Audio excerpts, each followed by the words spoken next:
आशा एक नाजुक दिल खातून थी। उन्हें दिल की कमजोरी थी, इसीलिए घर वाले हर तकलीफ दे बात उन तक बहुत एहतियात से पहुंचाते थे।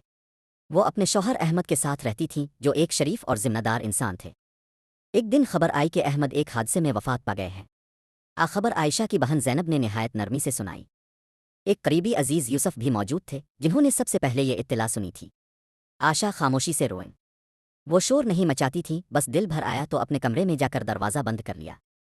खिड़की के पास बैठकर इन्होंने बाहर देखा। हवा चल रही थी, परिंदे चहचहा रहे थे। अच्छी जिंदगी चलती जा रही हो। आंखों में आंसू थे, मगर दिल में एक अनजान सा एहसास जन्म ले रहा था। चंद लम्हों बाद उनके लब हल्के से हिले। मैं आज़ाद हूँ। असको खुद हैरत हुई कि यह ख्याल कहाँ से आया। वो सोचने लगे, अब मेरी जिंदगी का हर फैसला मेरा होगा। मैं अपनी इबादत, अपनी सोच, अपनी राह सब खुद चुन सकूंगी। वो जानती थीं कि अहमद बुरे इंसान नहीं थे। वो मोहब्बत भी करते थे, मगर शादी में अक्सर एक इंसान दूसरे की मर्जी में बंध जाता है, चाहे नियत अच्छी ही क्यों ना हो।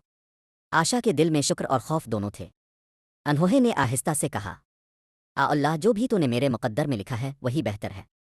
सिर्फ 1 घंटे में वो खुद को हल्का, जिंदा और मजबूत महसूस करने लगे। अचानक मोड़।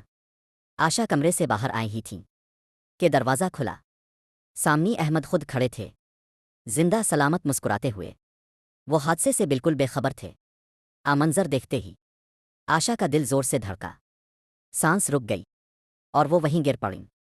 लोगों ने कहा वो खुशी के शदीद सदमे से चली गईं, मगर बाज ने कहा कि वो इस आज़ादी के खो जाने के सदमे से मरी थीं, जो एक लम्हे के लिए उनके हाथ आई थी। अल्लाह इंसान के दिलों के हाल जानता है। अब के ख्याल में क्या वजह हो सकती है? आपका एक लाइक और सब्सक्राइब मुझे मज़ीद बेहतर मवाद बनाने का हौसला देता है। ज़रूर सपोर्ट करें।